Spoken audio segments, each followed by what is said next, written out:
Radio 1 1340 AM presenta Diplomacia en Uno, con Andreina Baroni, licenciada en Educación, y Ana Carolina Zambrano, abogado internacionalista. Este programa llegará a ustedes bajo el patrocinio de las asociaciones civiles sin fines de lucro Carol Wojtyla y Fortalve, Formación de Talentos Venezolanos. Buenas tardes tengan todos, amigos oyentes, desde la frecuencia 1340 AM y a través de la web por www.radio1.com.be. Les damos la más cordial bienvenida hoy, 23 de agosto. Día Europeo de la Conmemoración de las Víctimas del Stalinismo y el Nazismo, también conocido como el Día Internacional del Listón Negro. También les damos la bienvenida a quienes en estos momentos nos acompañan a través de radiocomunidad.com y citadinos.net.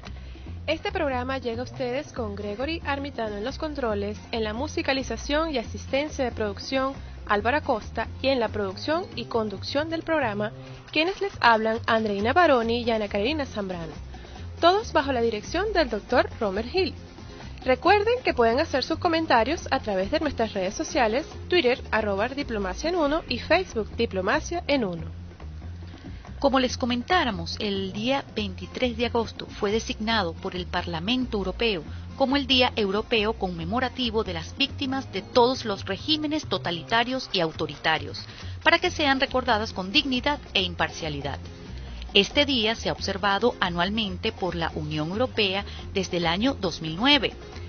Con el nombre del Día del Listón Negro, el 23 de agosto también ha sido adoptado por Canadá como el Día Nacional en memoria de las víctimas del comunismo y el nazismo. El 23 de agosto se conmemora el día en que el pacto Molotov-Ribbentrop fue firmado, cuando la Rusia soviética y la Alemania nazi dividen en dos esferas de intereses mediante protocolos secretos adicionales la Europa del Este y Central. Hecho este que fue descrito por el presidente del Parlamento Europeo, Jerzy Buzek, como la colusión de las dos peores formas de totalitarismo en la historia de la humanidad, es decir, en referencia al comunismo y al nacionalsocialismo. El objetivo de este día de recuerdo es preservar la memoria de las víctimas de deportaciones y exterminios en masa, y al mismo tiempo enraizar la democracia con más firmeza y reforzar la paz. La propuesta del 23 de agosto como Día Internacional en recuerdo de las víctimas del totalitarismo fue realizada por la Declaración de Praga sobre Convivencia Europea y Comunismo, firmada el 3 de junio de 2008 por políticos europeos y activistas de derechos humanos. Y el día de conmemoración se originó en las manifestaciones del Día del Listón Negro contra la Unión Soviética, que un 23 de agosto de 1986 se celebraron en 21 ciudades occidentales, entre ellas Nueva York, Ottawa, Londres, Estocolmo, Seattle, Los Ángeles, Perth y Washington, D.C., para llamar la atención sobre los crímenes y violaciones de los derechos humanos bajo el comunismo y para conmemorar a las víctimas de la ocupación de las repúblicas bálticas. Estas protestas llegaron hasta los países bálticos desde 1987, culminando con la cadena báltica de 1989 en el contexto de las revoluciones de 1989 contra el comunismo. Los manifestantes llevaban velas y las antiguas banderas nacionales bálticas decoradas con cintas negras en memoria de las víctimas del terror soviético. Interesante recordatorio, Andreina, que nos lleva a evocar una frase de Sir Winston Churchill, quien señaló: la democracia es el peor sistema de gobierno diseñado por el hombre, con excepción de todos los demás. Aquí podemos entender que se hace una referencia a la democracia como en contraposición al comunismo y al nacionalsocialismo. A propósito de lo cual, nuestro tema de hoy está dedicado a conocer el origen de las ideas políticas de Occidente de la mano de la licenciada Nora Uzcategui, que es doctora en andragogía. Antes vamos a disfrutar de Fito Páez y ya volvemos.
Al lado del camino era el excelente tema de Fito Páez que estábamos disfrutando.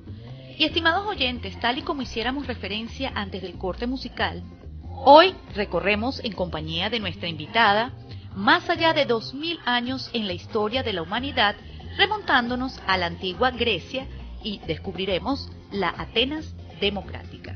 También conoceremos los primeros cuestionamientos hechos a este sistema aparentemente ideal por su principal representante, Platón, que por cierto su verdadero nombre era Aristócles. Sin embargo, se le decía Platón por su ancha espalda, así lo denominaba su profesor de gimnasia.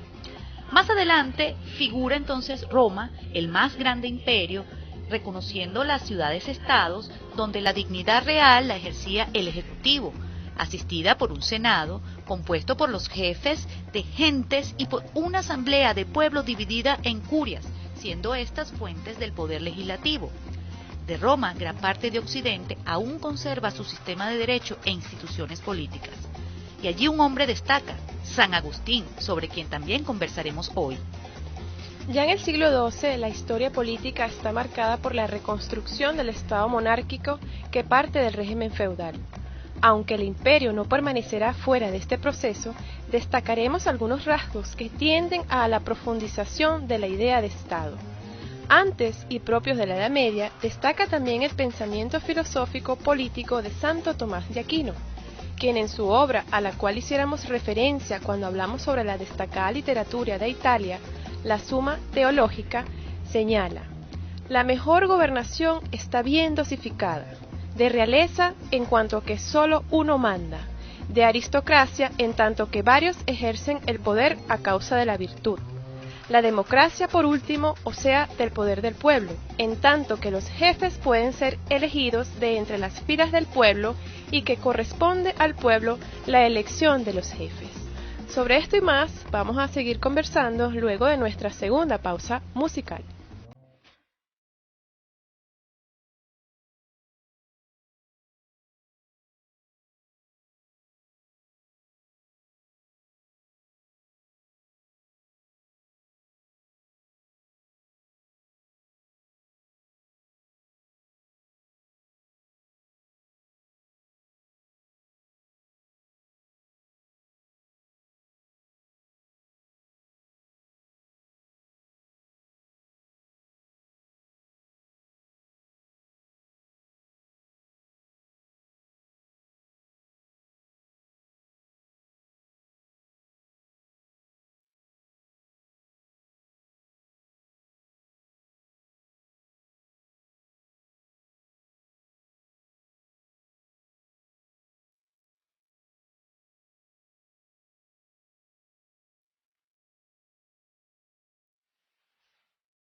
Escuchamos a Rubén Blades con Adán García, ahora en su versión de tangos, un nuevo género que experimenta nuestro querido Rubén Blades.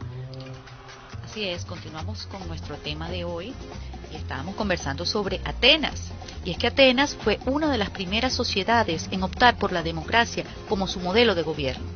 La democracia en ese lugar surge en la denominada Antigua Grecia y data del siglo V a.C.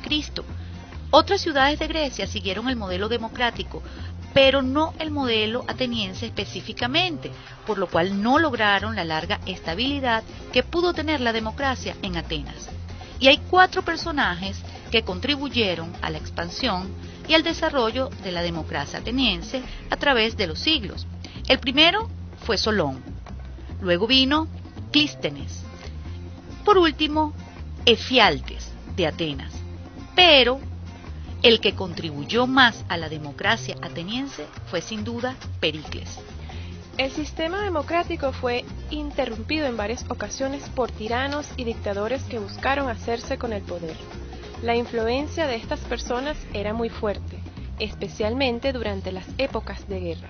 A pesar de todo esto, el sistema democrático ateniense pudo siempre ser restituido de manera exitosa y los tiranos despojados del poder. El concepto de democracia, como hemos escuchado muchas veces, proviene de 2 vocablos griegos: demos, que significa pueblo, y kratos, que quiere decir gobierno o poder.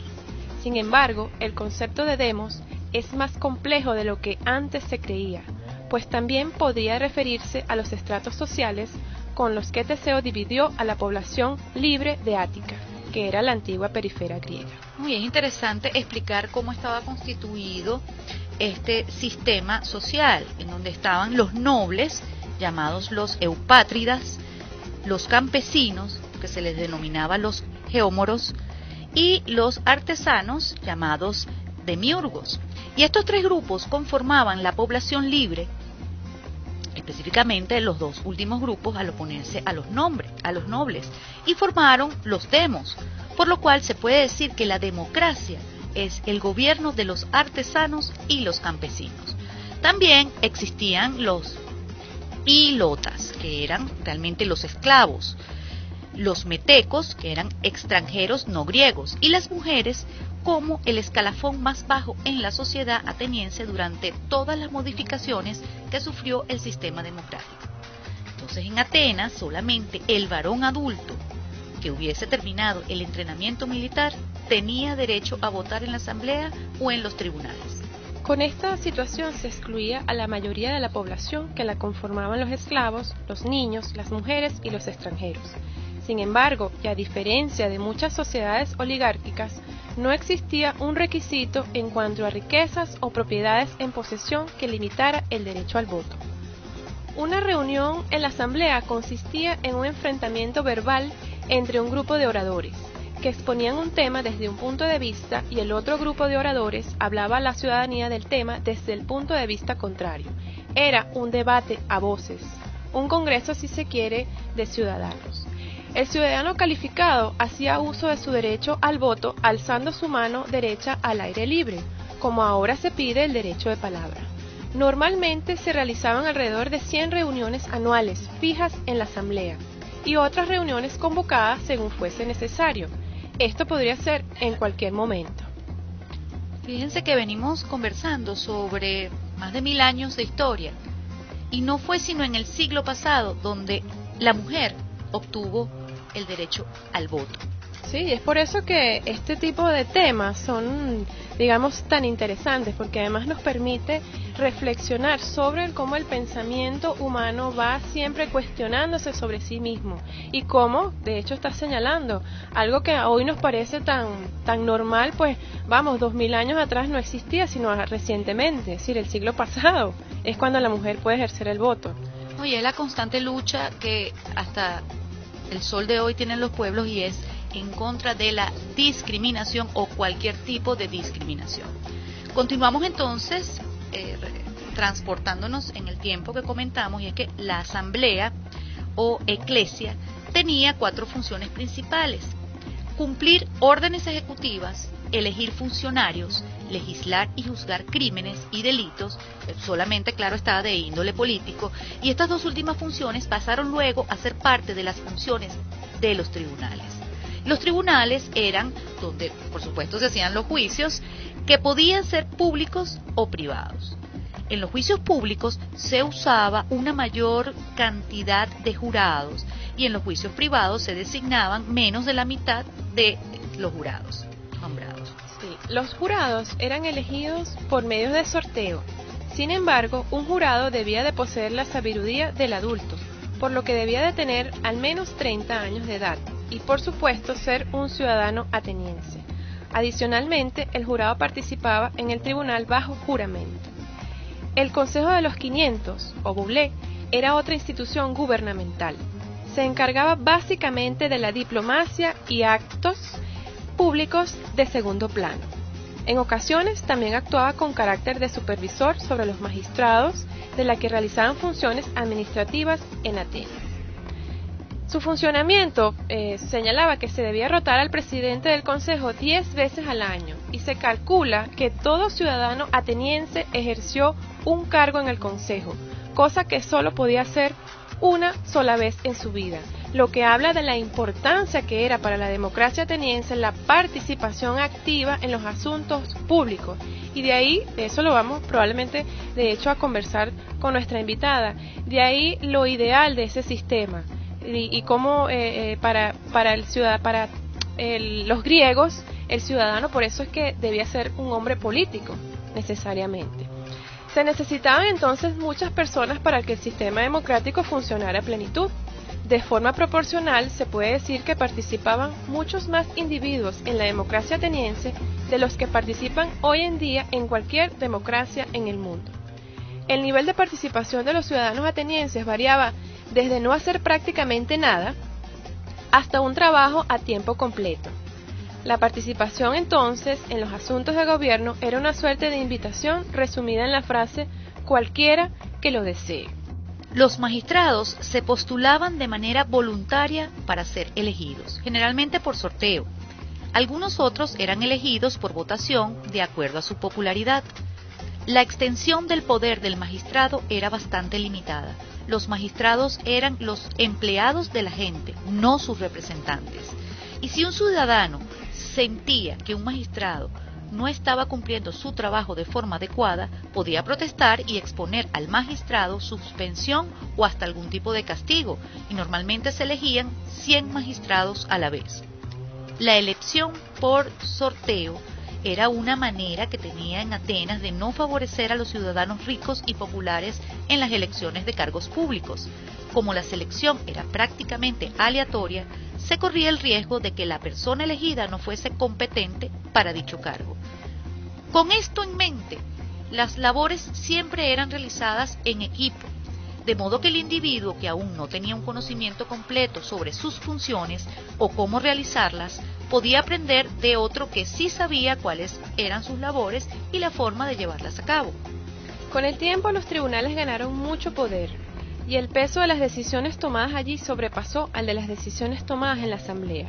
Incluso en el año 416 a.C. se introdujo una apelación mediante la cual cualquier decisión o propuesta realizada que aún no hubiese sido votada en la asamblea podría ser revisada y modificada por el tribunal. Se puede decir que la democracia ateniense termina con la muerte de Pericles y la supremacía por parte de los macedonios, quienes destruyeron todas las instituciones democráticas en el año 322 a.C. Ciertamente la democracia directa no es muy común hoy en día. Se puede ver en España, por ejemplo, en algunas comunidades. Pero la democracia ateniense no es ahora sino un hecho romántico de la historia universal, durante el cual el pueblo tenía la potestad plena para decidir y controlar a sus gobernantes, los cuales trabajaban para el pueblo y no solamente lo representaban como mejor les convenía.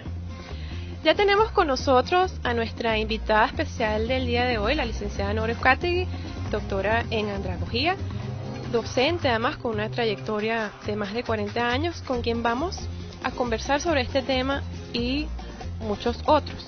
Pero antes vamos a un tema musical y ya volvemos.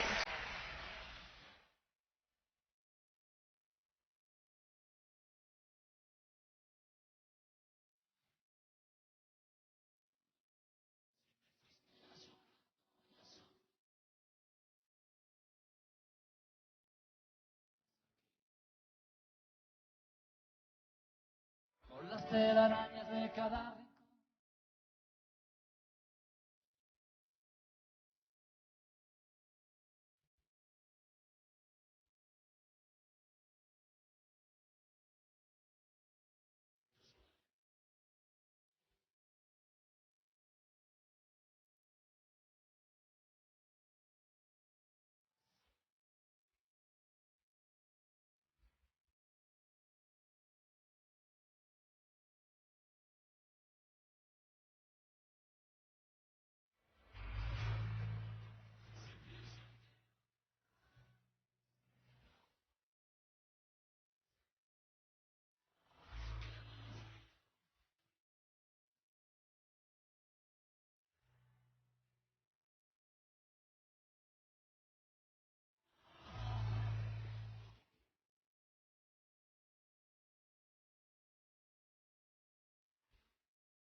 Y les recordamos, amigo oyente, que pueden hacer uso de las redes sociales y comunicarse con nosotros a través de Twitter, @diplomaciaen1 y Facebook con el mismo nombre, Diplomacia en 1.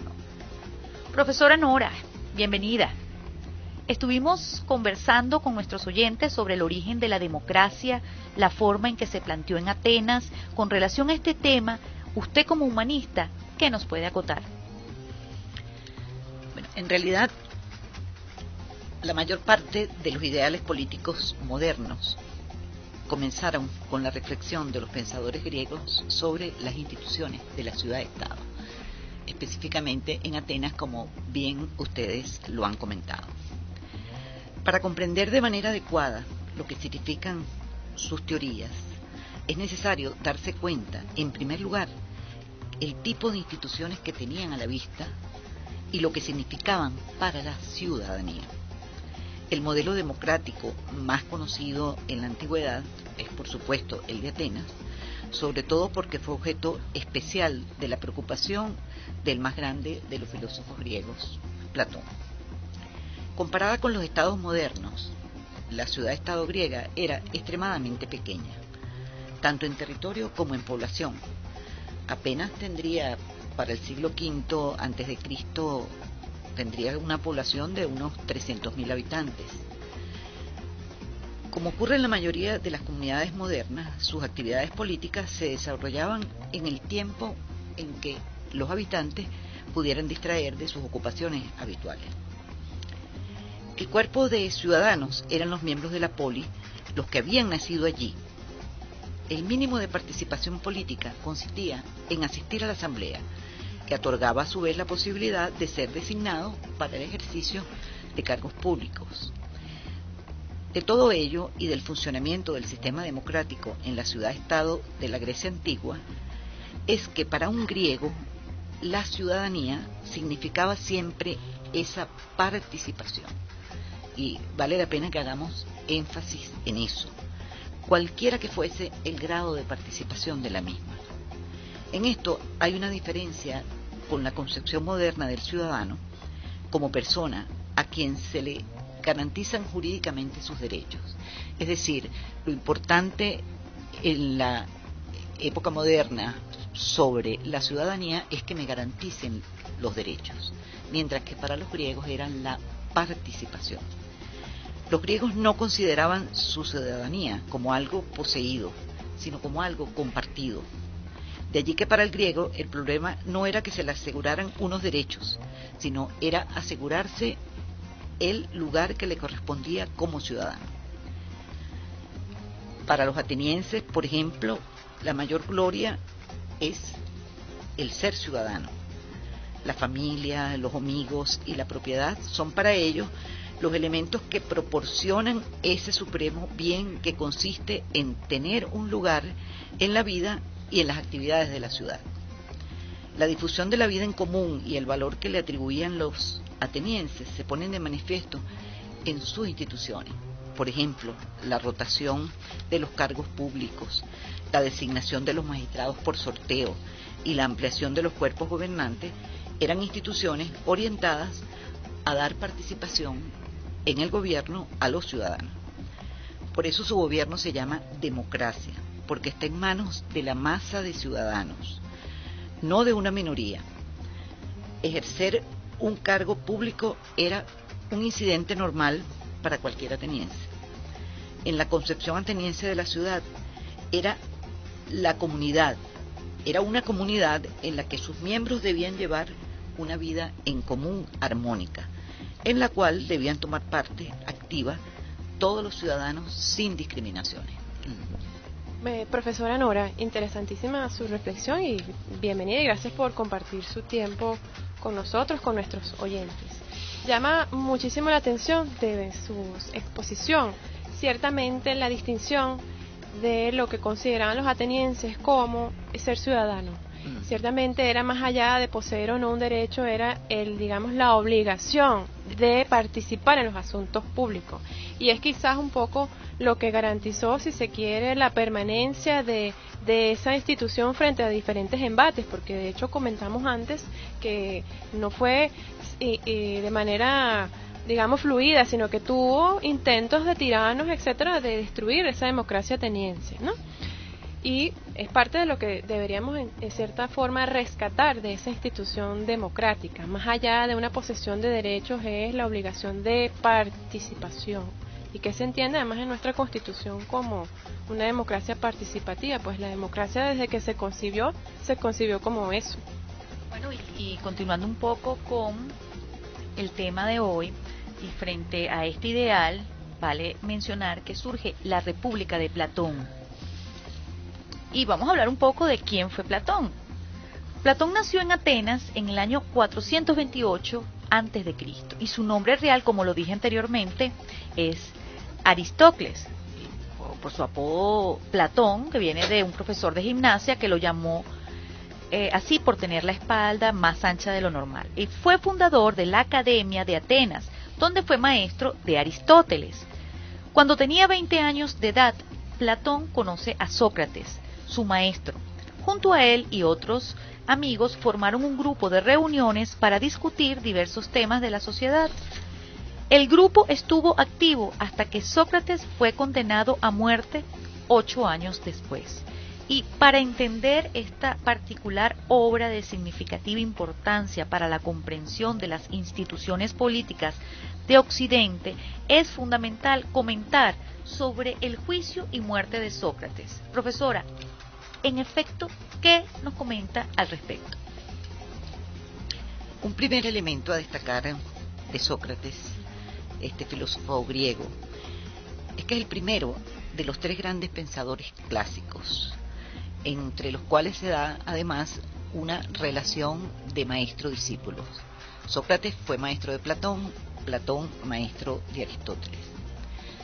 Y es que no disponemos nada escrito por Platón, pues en los momentos históricos en los que se desarrolló y llevó a cabo su trabajo, predominaba la enseñanza oral. Sócrates es un nombre que ha resonado sin cesar en la propia cultura europea. Y es que, aunque a su vez pueda pensarse lo contrario, parece que en su mayor medida lo que verdaderamente importa e interesa de este filósofo griego es su muerte y no tanto las obras que desplegó en vida. Interesa porque su muerte, según al menos la interpretación que de ella hace Platón, representa una muerte trágica, pero a su vez ejemplar. Trágica por la situación, por cómo sucedió, por cómo fue llevada a cabo, y ejemplar por su fuerza y por su valentía. Una muerte que plantea un problema entre la relación del individuo mismo con la sociedad, con su propia existencia, con la justicia y con las leyes. Este carácter ejemplar que posee Sócrates hace que nuestra manera de acercarnos a él sea a la vez singular. Solo alcanzamos a ver su imagen reflejada en los diálogos de Platón, en alguna comedia de Aristófanes o en diversos escritos de Jenofonte. Aproximadamente en el año 399, 3 ciudadanos acusan a Sócrates de 3 delitos: corromper a la juventud, no respetar a los determinados dioses antiguos de la ciudad e introducir nuevas divinidades. Estos procesos considerados de impiedad, los cuales implican de forma extrema y directa una culpa ante la propia patria, los padres, los fallecidos, y algo más importante, los dioses, habían sido relativamente frecuentes ya hace algunos años en Atenas. La votación contra Sócrates en el juicio, en un primer momento, no fue numerosa, aunque sin embargo fue finalmente condenado tristemente a muerte, a beber la cicuta, que era el castigo para la ejecución en ese momento. El juicio tuvo lugar en el Ágora ante 500 ciudadanos mayores de 30 años, seleccionados al azar entre todos aquellos que voluntariamente se ofrecieron a ser jueces. Entre los muchos rasgos que destaca Platón de este filósofo en sus diálogos, que los expone con extraordinaria belleza de estos últimos tristes momentos de Sócrates, el Fedón, sobre todo la Apología y el Critón, resalta su negativa a huir, pues para Sócrates fue más importante acatar las leyes que salvar su vida. Sin duda alguna, en la enseñanza del más grande de sus discípulos, que es Platón, entró gran parte de la personalidad de Sócrates y una concepción de sus ideas. El gran interés de Sócrates lo constituyó la ética y la justicia verdadera y permanente. Para Sócrates, la virtud es conocimiento, y esta es una idea que posteriormente va a resaltar Platón. Y por consiguiente, la virtud puede aprenderse y enseñarse, y otro aspecto importante es la búsqueda de la definición precisa. Justamente ese era el método que utilizaba Platón, de la búsqueda, y en la búsqueda de esa definición precisa, indagar en los diferentes ciudadanos. De allí que sí es posible definir los conceptos éticos, según lo señalaba Sócrates, la justicia, por ejemplo, en qué consistía.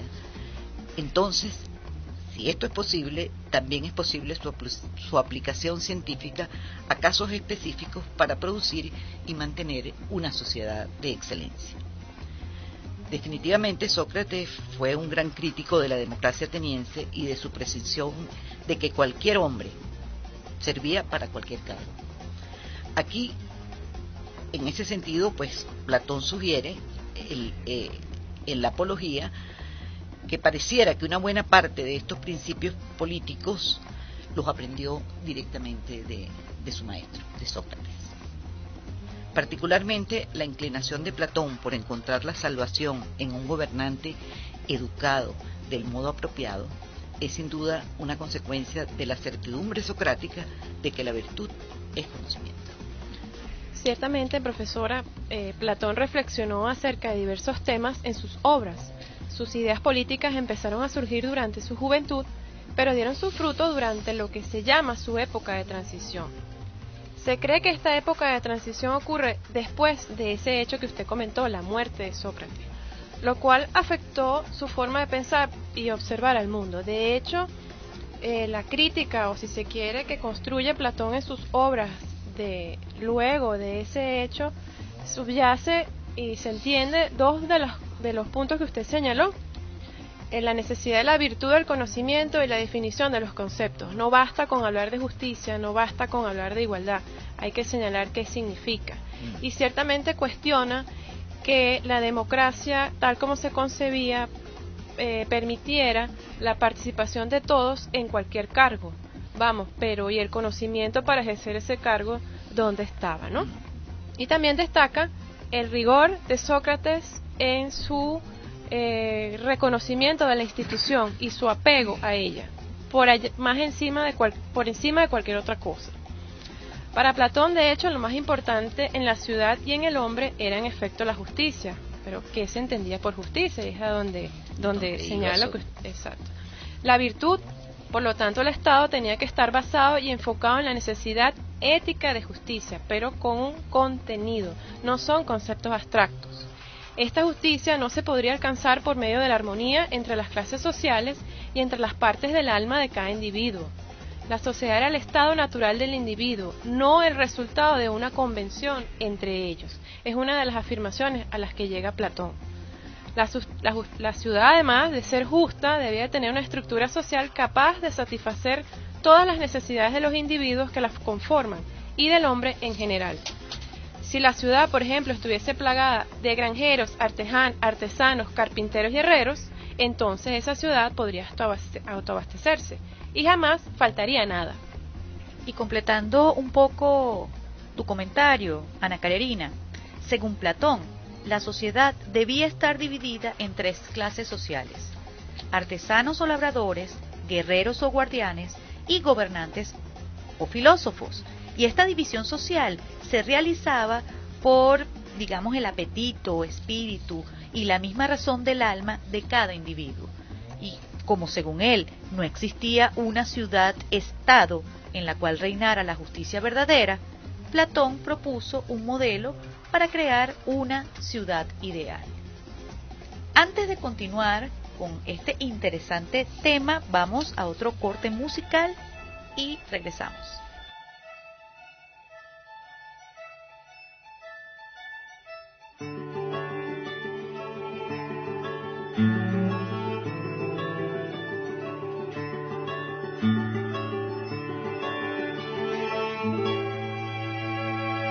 Hoy el sol se escondió y no quiso salir, te vio despertar y le dio miedo de morir. Abriste los ojos y el sol guardó su pincel, porque tú pintas el paisaje mejor que él. Cuando amanece tu lindura, cualquier constelación se pone insegura. Tu belleza huele a mañana y me da de comer durante toda la semana. Tus ojos hacen magia, son magos, los abriste y ahora se reflejan las montañas en los lagos. La única verdad absoluta es que cuando naciste tú a los árboles les nacieron frutas. Naranja dulce, siembra de querube, como el sol tenía miedo se escondió en una nube. Hoy el sol no hace falta, está en receso. La vitamina D me la das tú con un beso. La luna sale a caminar siguiendo tus pupilas. La noche brilla original después que tú la miras. Ya nadie sabe ser feliz a costa del despojo. Gracias a ti y a tus ojos. Eres un verso en reversa, un reverso. Despertaste y le diste vuelta a mi universo. Ahora se llega a la cima, bajando por la sierra. La tierra ya no gira, tú giras por la tierra. En la guerra se dan besos, ya no se pelean. Hoy las gallinas mueren y las vacas cacarean. Las lombrices y los peces pescan los anzuelos. Se vuela por el mar y se navega por el cielo. Crecen flores en la arena, cae lluvia en el desierto. Ahora los sueños son reales porque se sueña despierto. Y ese sueño es seguro y así se reproduce. Y la inocencia por fin no se esconde de las luces. La escasez de comida se vuelve deliciosa porque tenemos la barriga llena de mariposas. La galaxia revela su comarca escondida y en la tierra parece que comienza la vida. La luna sale a caminar siguiendo tus pupilas. La noche brilla original después que tú la miras. Ya nadie sabe ser feliz a costa del despojo. Gracias a ti y a tus ojos.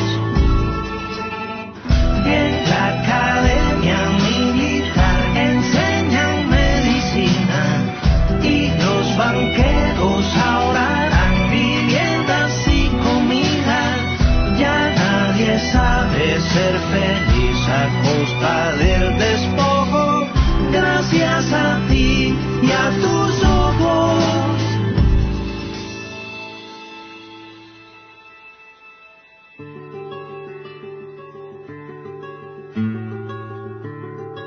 Desde nuestra pausa musical conversábamos sobre la propuesta de Platón para la creación de una ciudad ideal, en contraposición a la democracia ateniense. La República de Platón es, digamos, el texto que, si se quiere, contiene esa propuesta de Platón. En vez de la retórica y la persuasión, eran la razón y la sabiduría las características que un gobernante debía poseer. Este modelo rechazaba contundentemente los principios de la democracia ateniense, pues eran muy pocos los que podrían tener la capacidad para gobernar entonces. Profesora Nora, ¿cómo podemos entender esta afirmación de Platón? En la República, como bien tú lo has dicho, presenta Platón un estudio crítico de la ciudad-estado, aun cuando prefiere exponerlo de una forma de polisideal, el cual resumió en varios puntos. Primero, debe concebirse a la sociedad como un sistema de servicios en el que todo hombre aporta y recibe algo. Lo que compete al Estado es regular ese cambio mutuo y facilitar la satisfacción adecuada de las necesidades y el intercambio armónico de los servicios.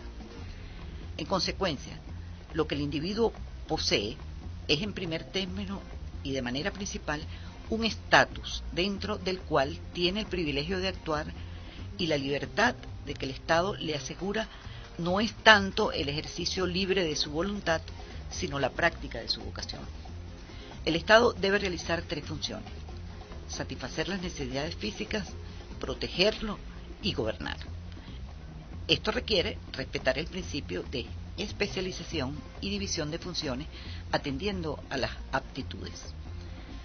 La teoría del Estado de Platón culmina en la concepción de justicia, porque representa el vínculo que mantiene unida a una sociedad, la unión armónica de individuos, porque cada uno ha encontrado la ocupación de su vida con arreglo a su aptitud natural y a su preparación. Es la noción de justicia que persigue dar a cada uno lo suyo, porque lo suyo de cada uno consiste en que se trate como lo que es, según su capacidad y preparación, y el individuo debe a la sociedad la realización de las tareas que se le han atribuido.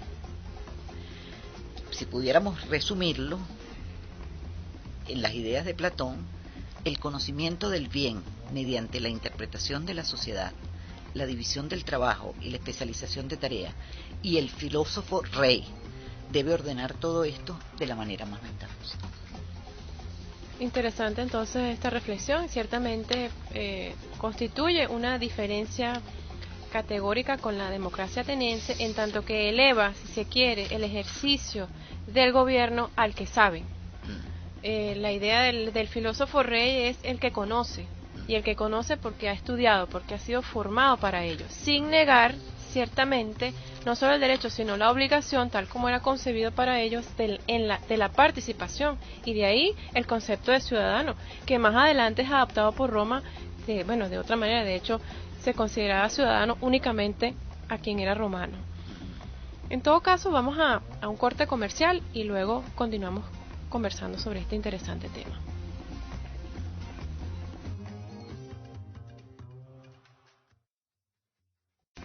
Y luego de estos cortes comerciales regresamos con más información.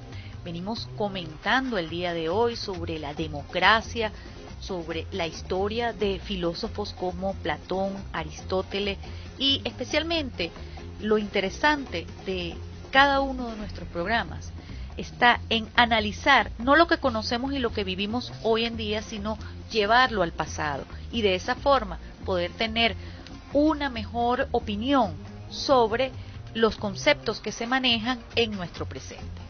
Y probablemente esta nueva perspectiva que venimos conversando con la profesora Nora nació pues a partir del juicio realizado a Sócrates y de la manera en la que fue encontrado culpable como señalara. Un juicio completamente injusto y que deja pues en evidencia lo que se puede llegar a determinar cuando no hay una opinión compartida. Acerca de los gobernantes filósofos, Platón planteaba lo siguiente: hasta que los filósofos gobiernen como reyes, o aquellas que ahora son llamados reyes, y los dirigentes y líderes puedan filosofar debidamente, es decir, hasta tanto el poder político y filosófico concuerden, mientras que las diferentes naturalezas busquen solo uno de estos poderes exclusivamente, las ciudades no tendrán paz, ni tampoco la raza humana en general. Y estos reyes filósofos son aquellos que son capaces de educar, de designar, de tener sabiduría. Y son aquellos que cumplen todas las funciones necesarias para que el Estado salga adelante y no se estanque. Evidentemente, el Estado ideal de Platón estaría más que todo dedicado a la educación de quienes lo conforman. De hecho, Platón ve a la monarquía como un sacrificio necesario, si se quiere, pero crucial para la conformación de su república, de su propuesta distinta a la democracia ateniense. Luego, ve a la aristocracia como un estado factible, pero la democracia y la tiranía como estados fracasados. De hecho, su cuestionamiento a la democracia es ciertamente categórico, en función a que permitía, como de hecho sucedió, que cualquier persona, aun y cuando no tuviese formación, no tuviese conocimiento, pues ocupara cualquier cargo, como en el caso judicial, pues con actividades judiciales, ¿no? En este caso, pues señala Platón que no debían volverse a repetir. Vamos a una pausa musical antes de continuar nosotros en nuestro viaje hacia el pasado y avanzar un poquito más hacia nuestro presente.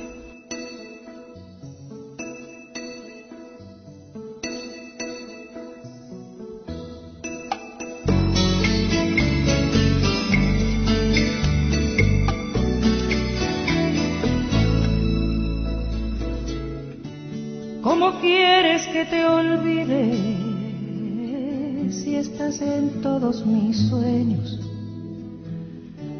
Gotas de miel son tus besos, hoy solo quiero tu regreso. Marcaste pauta en mi tiempo, sanando viejas heridas. Le diste luz a mi vida y a un sentimiento casi muerto. Por eso quiero que no olvides, la vida es una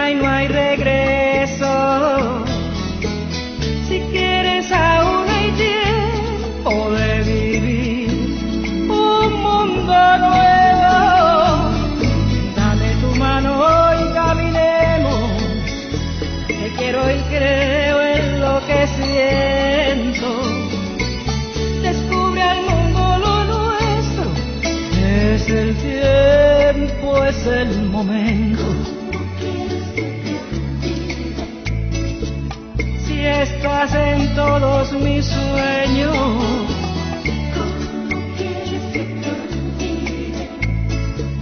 Te quiero y vivo por eso.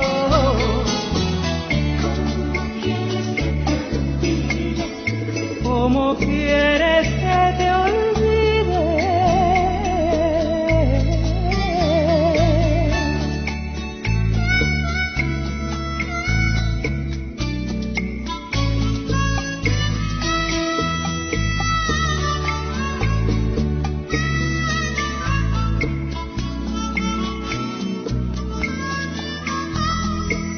Marcas que pauta en mi tiempo, sanando viejas heridas.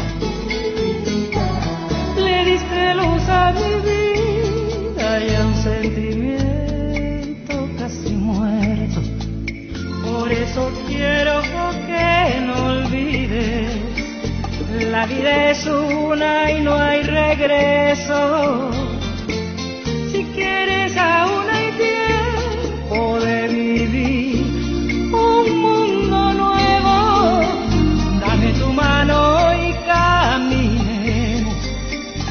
Te quiero y creo en lo que siento. Descubre al mundo lo nuestro. Es el tiempo, es el momento. Si estás en todos mis sueños,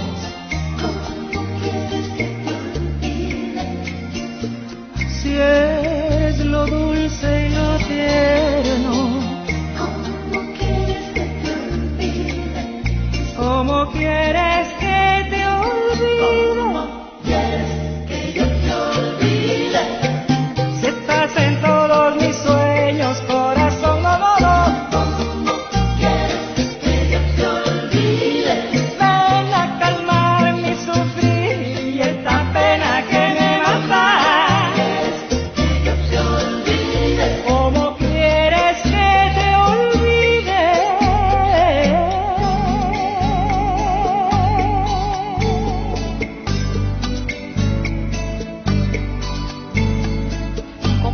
Que te olvide, de Soledad Bravo.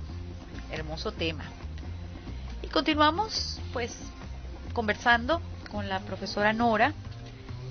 Y profesora, en la historia de las ideas políticas, la muerte de Aristóteles, el más destacado discípulo de Platón, aun cuando se separó radicalmente de sus ideas, y el fracaso de ciudad-estado griega cortan la historia del pensamiento político. Y recordemos la magnífica exposición de los ideales de la ciudad-estado, mejor dicho, hecha por Platón y también por Aristóteles. La decadencia de la ciudad tal y como era concebida políticamente hace inaplicable esa filosofía una década más tarde.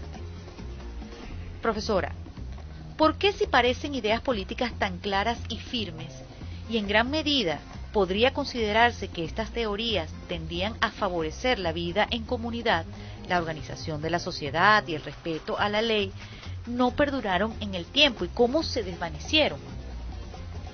Porque los hombres tuvieron que plantearse el aprender a vivir juntos en una nueva forma de unión social mucho más amplia e impersonal que el ámbito pequeño donde todos participaban en la ciudad-estado.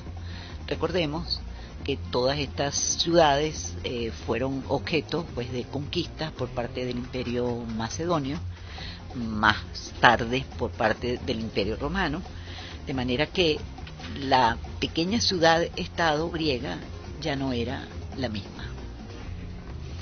En todo este periodo de surgimiento y conformación del imperio, de la interrelación del mundo griego con el oriental, con los persas, con los macedonios, lo que se desarrolla con más claridad es la religión, las creencias y la importancia que comienzan a alcanzar las instituciones religiosas.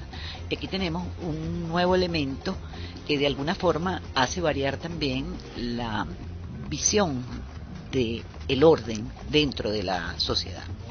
Es decir, se pasa de la intimidad moral de la ciudad-estado a una sociedad de ámbito universal que abarcaba todo el mundo conocido. formada por individuos autónomos. Ello implica que al producirse el cambio entre una ley enmarcada e íntimamente unificada de una sola ciudad, tenía que concebirse un derecho para todo el mundo civilizado, un derecho comprensivo en el que los derechos de las diversas ciudades fueran apenas un caso particular. Evidentemente, profesora, este reajuste de ideas y readaptación de los ideales representa una profunda tarea para la filosofía política. Ciertamente, el hombre está continuamente cuestionándose sus propias ideas. Así, lo que pudo representar una amenaza para el cambio y fortalecimiento de la vida en sociedad organizada con la desaparición de la ciudad-estado, generó más bien la necesidad de lograr normas de justicia y derechos universalmente obligatorios, que pasaron a formar parte de la moral de los pueblos europeos. La idea griega de concordia tuvo una conexión íntima con la teoría de la monarquía, que tenía necesariamente que tener una tensión que no había tenido en la época clásica. Las nuevas monarquías estaban predestinadas a ser absolutas, ya que no había otra forma de gobierno que pudiera combinar a griegos y orientales. El rey no solo era el jefe del Estado, sino que era idéntico a él, estando compuesto como estaban de elementos muy diversos, variedad de costumbres y leyes locales. Así se produjo la distinción entre el derecho regio o común y el derecho local.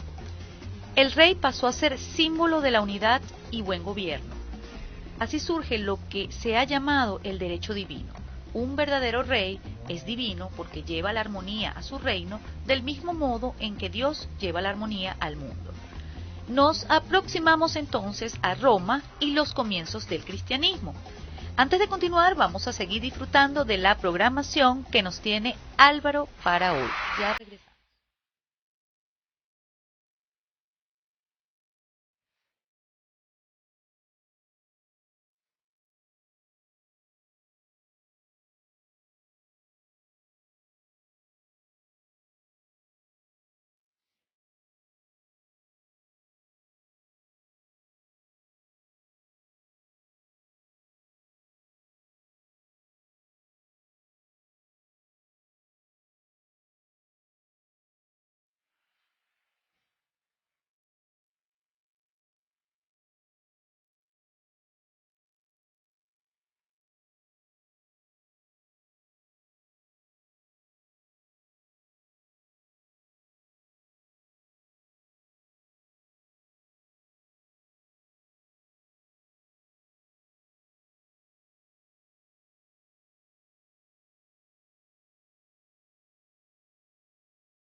Excelente tema que escuchamos de Alejandra Guzmán y Moderato con el Día de Suerte.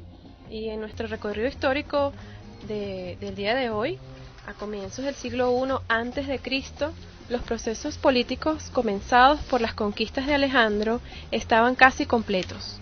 Todo el mundo mediterráneo se había fundido y había llegado a ser una sola comunidad. No había ya ciudades-estados ni naciones.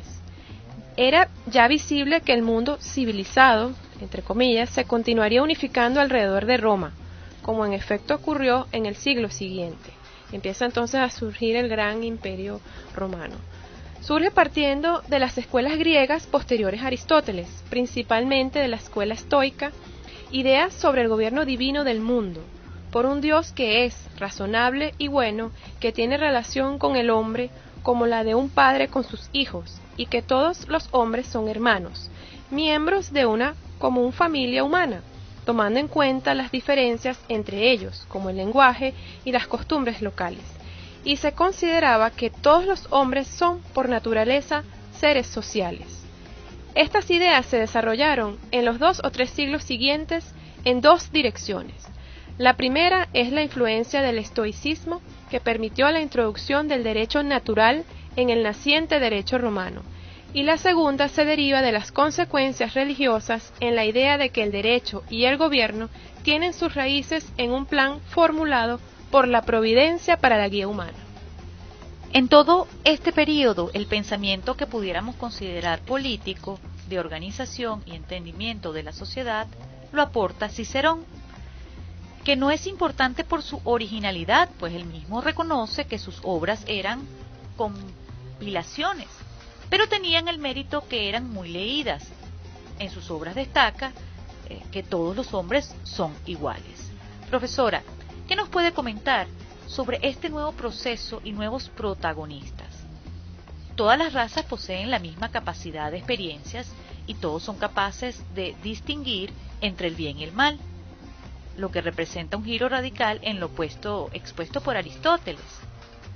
Pues para este filósofo griego la relación de libre ciudadanía no puede existir sino entre iguales. Pero como para él los hombres no son iguales, dedujo que la ciudadanía debía estar limitada a un grupo pequeño. Bueno, en este periodo, realmente, así como personaje que haya aportado al pensamiento político, aunque realmente él mismo lo reconoce, fue un gran compilador, es Cicerón.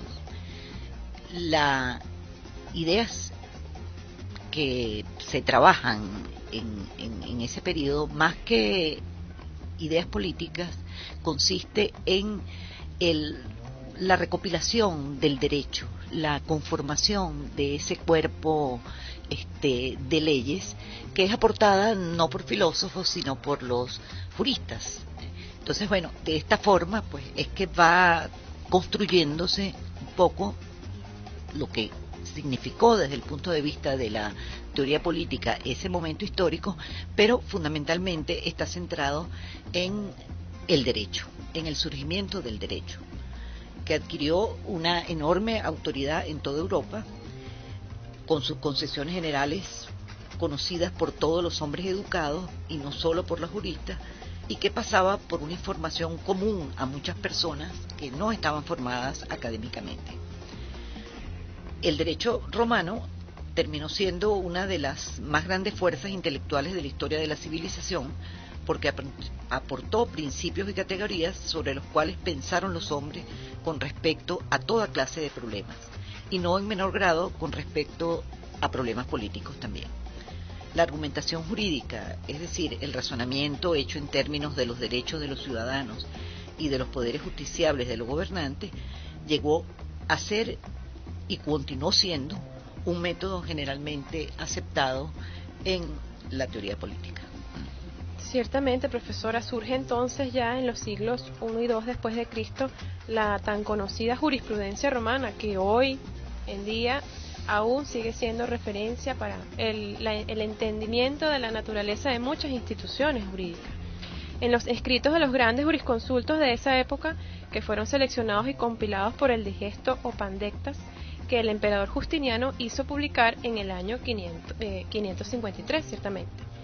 aun cuando de esta compilación se puede desprender un cierto pensamiento teórico acerca de la política, es necesario, como usted señalaba, destacar que se trataba de juristas y no de filósofos, que aportaron ciertas consideraciones éticas y sociales conocidas por todos los hombres cultos. El derecho romano adquirió una enorme autoridad en toda Europa y las concepciones generales incluidas en el derecho romano eran conocidas por todos los hombres educados y no solo por los juristas, como comentabas, Ana Carolina, y así pasaba por información común a muchas personas no formadas académicamente. Y el derecho romano acabó de ser una de las más grandes fuerzas intelectuales de la historia de la civilización porque aportó principios y categorías sobre las cuales pensaron los hombres con respecto a toda clase de problemas y no en menor grado con respecto a problemas políticos. Conviene destacar, profesora, de su intervención un punto, y es la argumentación jurídica, es decir, el razonamiento hecho en términos de los derechos de los ciudadanos y de los poderes justificables de los gobernantes, lo cual llegó a ser sin duda alguna y sigue siendo un método generalmente aceptado de teoría política. El derecho romano consagra principios como la igualdad ante la ley, la fidelidad a los compromisos contraídos, la equidad, la superior importancia de la intención con respecto a las palabras y fórmulas, la protección de los carentes de capacidad jurídica y el reconocimiento de los derechos basados en el parentesco de sangre. Igualmente, conviene destacar de los aportes del derecho romano el principio de la buena fe, que rige todas las relaciones contractuales en todo el mundo, si se quiere, ¿no? El comercio internacional se basa en el principio de la buena fe. Con el tiempo, de hecho, se fue ampliando estas disposiciones que rompían el control de padres sobre las personas y propiedades a propósito de las instituciones que señalaba Andreina. Es decir, se separa el poder de los padres sobre las personas y las propiedades de los hijos, la igualdad de derechos de la mujer casada en relación a la propiedad y potestad sobre los hijos y salvaguardas jurídicas para los esclavos, a fin de protegerlos de la crueldad y favoreciendo la manumisión o adquisición de la libertad. Un último aspecto que conviene señalar es que el derecho romano cristalizó la teoría ya planteada por Cicerón, que la autoridad del gobernante deriva del pueblo. Ciertamente el Imperio Romano y las instituciones jurídicas de Roma han trascendido y seguirán persistiendo y seguirán siendo objeto de estudio, y necesariamente quien quiera entenderlas pues tiene que ir a revisar la naturaleza de esas instituciones en los jurisconsultos romanos. Vamos a hacer una pausa musical antes de continuar en nuestro recorrido histórico de hoy.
Y hoy, estimados oyentes, a través de la frecuencia 1340 AM de Radio 1, la radio que usted quiere, en su programa Diplomacia en Uno, conversando sobre las ideas políticas de Occidente, si se quiere, la primera parte de la historia de esas ideas políticas.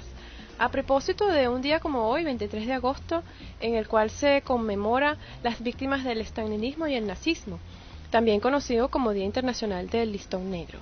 Les recordamos que pueden hacer sus comentarios a través de @diplomacia en uno y por Facebook Diplomacia en Uno, y que pueden también escucharnos por la web a través de www.radio1.com.be.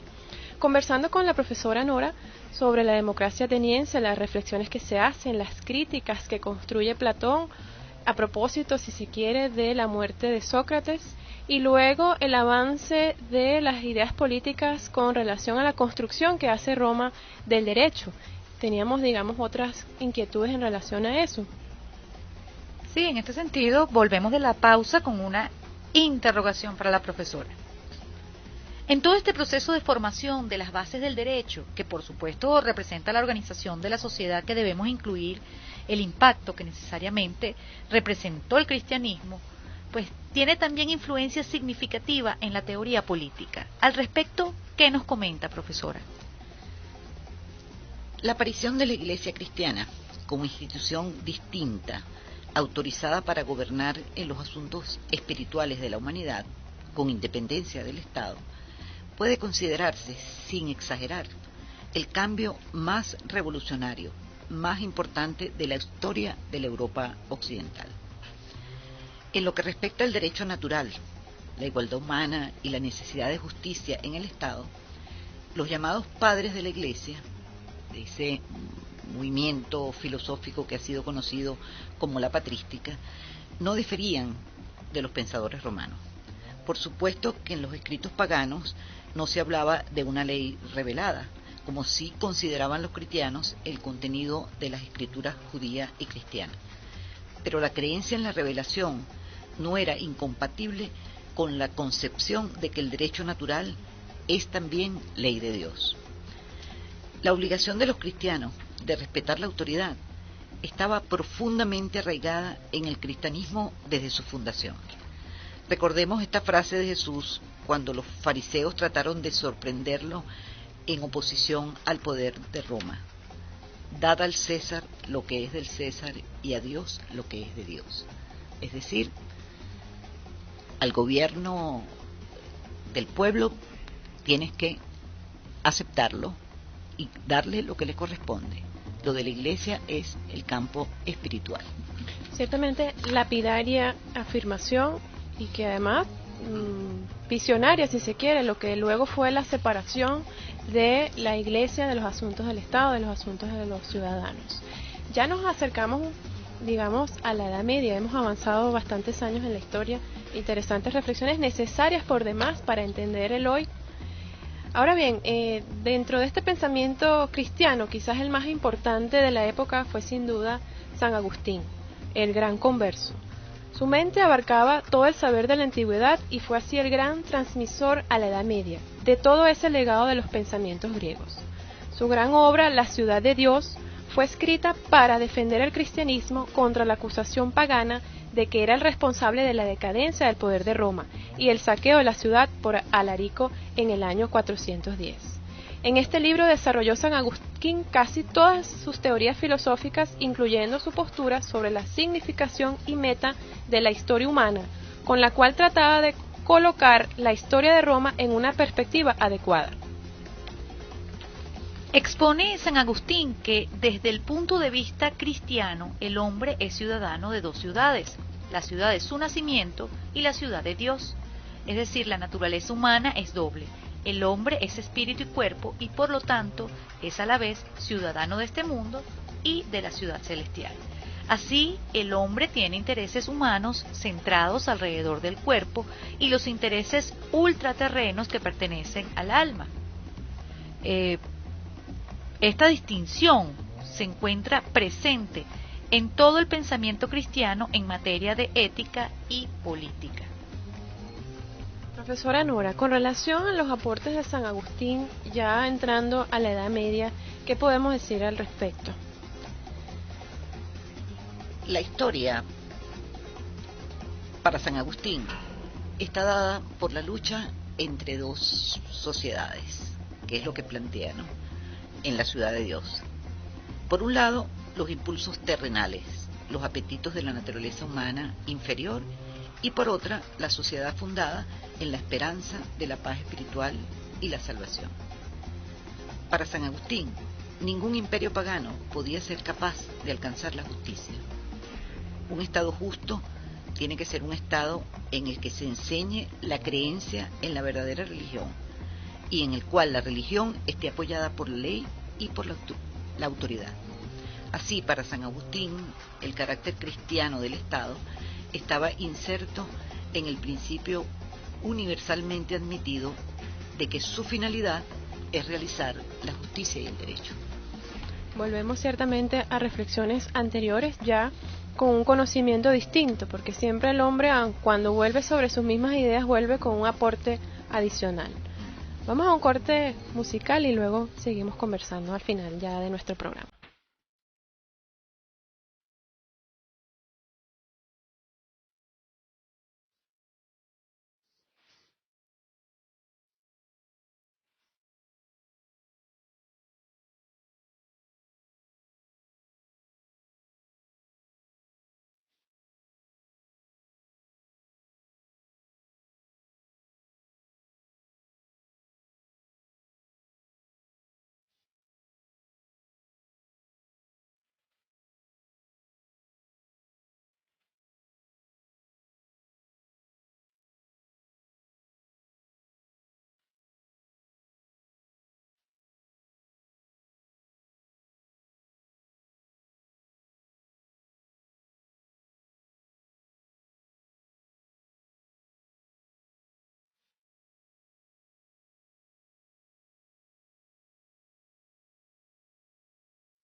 Seguimos en nuestro conversatorio, ya adentrados a la Edad Media, que duró aproximadamente 1000 años. Y algunos historiadores hacen referencia a la ruptura entre la Antigüedad y Edad Media, de manera que entre los siglos III y VII suelen hablar de Antigüedad tardía, que habría sido una gran etapa de transición en todos los ámbitos, en lo económico, para la sustitución del modo de producción esclavista por el modo de producción feudal, en lo social, para la desaparición del concepto de ciudadanía romana y la definición de los estamentos medievales, Por otra parte, en lo político, para la descomposición de las estructuras centralizadas del Imperio Romano, que dio paso a una dispersión del poder. Y en lo ideológico y cultural, para la absorción y sustitución de la cultura clásica por las teocéntricas culturas cristiana o islámica. Profesora, ¿qué nos comenta al respecto? Es de destacar que la situación de Europa no permitió, digamos, desde el punto de vista de los cambios en el pensamiento político y en la organización de la sociedad y el gobierno, no fue posible pues que se diera teoría, que se produjera cambios significativos en los aportes pues, a lo que se venía trabajando. Las invasiones de los pueblos bárbaros, por ejemplo, durante del siglo VI al siglo IX, los hunos y los noruegos volvieron a amenazar nuevamente a Europa con la anarquía. Con este violento corte de la historia social y política que separa el mundo antiguo del medieval, sin embargo, no se produjo un aparatamiento consciente e intencional de las concesiones políticas de la antigüedad y la incorporación del cristianismo. Se siguieron dando pues costumbres similares y además hubo la incorporación en el derecho de algunos elementos que aportaron los pueblos bárbaros, tales como la concepción de que el derecho pertenece al pueblo, a la tribu, que es un atributo del grupo que lo mantiene unido, las normas que se referían a la paz del pueblo y las que fueran necesarias para impedir que la paz se quebrantara. Todos esos elementos estuvieron allí presentes, pues, ¿no? Dentro de esa forma de organización de la sociedad que de alguna manera es lo que andamos buscando explicar, ¿verdad? Cómo la sociedad tiende a organizarse para la convivencia. Ciertamente se denota como una suerte de fractura histórica que pareciera no tener un elemento determinador, pero no obstante su estudio posterior hace evidente pues que ciertamente lo hay y que hay alguna manera de incluirlo en determinado momento histórico. De hecho, también surgieron en la Edad Media formas políticas nuevas que van desde el califato islámico a los poderes universales de la cristiandad latina, que es lo que se conoce como el pontificado e imperio, o el imperio bizantino, y los reinos eslavos integrados en la cristiandad oriental, aculturación y evangelización de Sirio o Metodio, mejor dicho. Y en menor escala todo tipo de ciudades-estados, aun y cuando habíamos comentado que, entre comillas, digamos, había fracasado, por lo menos como se habían concebido inicialmente, siguen existiendo en otras partes. Desde las pequeñas ciudades episcopales alemanas hasta repúblicas que mantuvieron imperios marítimos como Venecia. Sabemos que Platón, de hecho, desarrolló todo un texto relativo a su concepción de república, dejando en la mitad de la escala a la que tuvo mayor proyección futura, las monarquías feudales, digamos en esta época en la cual nos encontramos, que transformadas en monarquías autoritarias prefiguran el Estado moderno. El antiguo Imperio Romano, de hecho, se dividió en tres zonas culturales: la Europa occidental, cultura cristiana de lengua latina, cuya capital se encuentra en Roma; la Europa oriental, cultura cristiana de lengua griega, y con Constantinopla como capital, Bizancio en este caso; y el norte de Africa y el Oriente Medio, cultura musulmana y lengua árabe.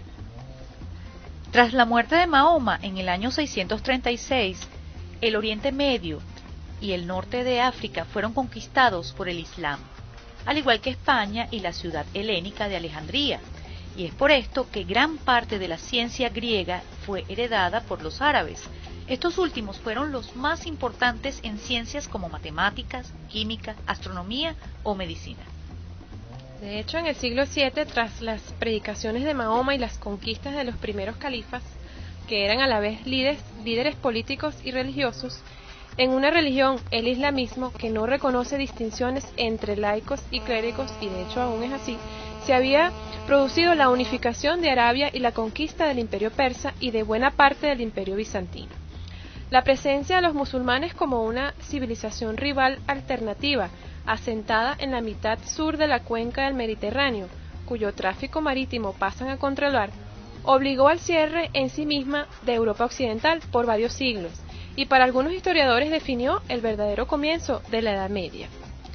Desde el siglo VIII se produce una difusión más lenta de la civilización islámica por sitios tan lejanos como Indonesia y el continente africano, y desde el siglo XIV por Anatolia y los Balcanes. Las relaciones con la India fueron también muy estrechas durante el resto de la Edad Media, aunque la imposición del imperio mongol no se produjo sino hasta el siglo XVI, mientras que el Océano Índico se convirtió casi en un Mare Nostrum árabe, donde se ambientaron las aventuras de Sinbad el Marino, uno de los cuentos de las 1001 noches de la época de Harun al-Rashid. Y en efecto, adicional a la participación o a la presencia de toda la que era la cultura islámica en todo este proceso de la Edad Media, destaca una de las cosas que de hecho también destaca, bueno, lo del régimen feudal que sustituye, digamos, al anterior, y el tráfico comercial de las rutas marítimas y caravaneras que unían al Índico con el Mediterráneo a través del Mar Rojo o el Golfo Pérsico y las caravanas del desierto. Es decir, una, si se quiere, importante actividad comercial a través del tráfico marítimo. Esa llamada ruta de las especias, prefigurada por la ruta del incienso en la Edad Antigua, fue esencial para que llegaran a Occidente retazos de la ciencia y la cultura de Extremo Oriente. Y es ahí un poco donde uno observa mucho de, es decir, el estudio y el entendimiento de los conflictos entre Oriente y Occidente. Hay que ir quizás bastante hacia atrás, y mucho más de lo que hemos hablado ahorita, pero sobre todo a esta época histórica de la Edad Media. Por otro lado, por el norte, la ruta de la seda cumplió la misma función, atravesando los desiertos y las cordilleras de Turquestán. El ajedrez, la numeración indo-arábiga y el concepto de cero, así como algunas obras literarias, estuvieron entre los aportes hindúes y persas, el papel, el grabado o la pólvora entre las chinas.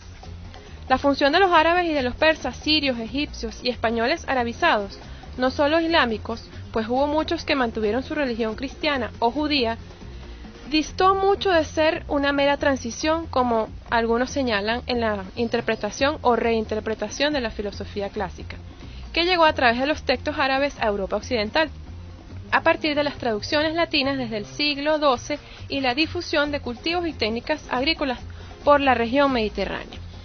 Ciertamente en este recorrido histórico es mucho lo que de hecho podemos decir, y en un momento que estaban prácticamente ausentes de la economía europea, destacaron también las prácticas comerciales y circulación monetaria en el mundo islámico.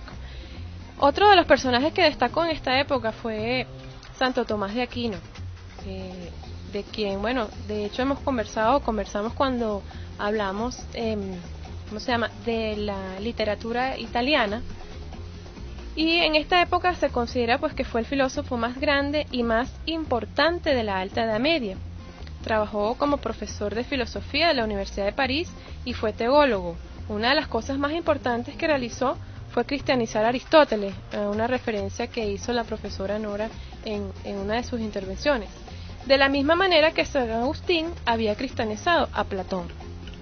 De hecho, Tomás de Aquino pensó que no tenía por qué haber una contradicción entre lo que nos cuenta la filosofía o la razón o lo que nos revela la fe, y opinaba que además de los dogmas de fe existían una serie de verdades teológicas naturales a las que se pueden llegar tanto a través de la religión cristiana o fe como a través de la razón innata o natural. Sí, profesora, hemos conversado con usted durante todo este programa sobre diferentes asuntos de las ideas de la historia de las ideas políticas de Occidente, aun y cuando ya entrada la Edad Media empezamos a acercarnos mucho a las proyecciones del Islam. Sin embargo, nos gustaría, bueno, ya para concluir nuestro programa, una reflexión final de su parte con relación a todo esto que hemos conversado, la democracia de Atenas, las críticas que hace Platón, y finalmente, ¿qué debemos destacar de ahí hoy, más de 2000 años después? Bueno, difícil resumir un periodo histórico tan largo como el que hemos alcanzado hoy en pocas ideas, pero no obstante, la democracia representa, analizada a la luz de todas estas teorías que hemos estado revisando hoy, el mejor sistema de gobierno. Ahora bien, hay elementos en él que es necesario tomar en cuenta. Por ejemplo, de las críticas de Platón, deberíamos rescatar la necesidad de la educación del gobernante, de quien ejerza esa función, de su preparación, pero también de la educación popular, es decir, del grupo humano al cual pertenece pues esa sociedad, debe estar preparada para el ejercicio político. El otro elemento bien significativo a tomar en cuenta es la participación, la necesidad de la participación, y no necesariamente esa participación tiene que ver con en el hecho político o en las actividades de gobierno. Cada quien debe participar en las distintas esferas y en los distintos escenarios que le corresponden. Yo diría que eso es un aspecto básico, fundamental de la democracia. Digamos, la preparación ciudadana, ¿verdad?, por una parte, y luego la participación en todas las áreas en las cuales le queden cercanas pues a su vida. Ciertamente le tomo la palabra dos circunstancias fundamentales: la participación de la ciudadanía más que como un derecho, como una obligación, y la formación del ciudadano para ejercer el cargo a que finalmente quiera postularse. Para concluir, nos gustaría dejar al aire una frase de Juan Pablo II, a propósito además del tema de hoy. La democracia necesita de la virtud si no quiere ir contra todo lo que pretende defender y estimular. De cierta manera resume lo que hemos conversado hoy. Igualmente vale decir que el pensamiento político filosófico va variando siempre en atención al cuestionamiento natural que se hace el hombre sobre sus propias ideas, lo que seguramente plantearemos en próximas entregas dedicadas a conocer las ideas políticas de Occidente, o la historia de esas ideas políticas, que de hecho hoy llegamos, digamos, hasta la Edad Media. Así es, profesora, muchas gracias por su tiempo y por haber compartido con nuestros oyentes un programa que sin duda está lleno de mucha información cultural y bastante aprendizaje. Ya es hora de despedirnos y le damos las gracias a nuestro equipo como siempre, a Gregory en los controles, a Alvarito Acosta en la musicalización y en la asistencia de producción, quienes les hablan, Ana Carolina Zambrano y Andreina Baroni, todos bajo la dirección del doctor Rommel Hill. Hasta un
Este programa llegó a ustedes bajo el patrocinio de las asociaciones civiles sin fines de lucro Carol Wojtyla y Fortalve, Formación de Talentos Venezolanos. Radio 1 1340 AM presentó Diplomacia en 1. Los esperamos en nuestra próxima emisión a través de Radio 1 1340 AM.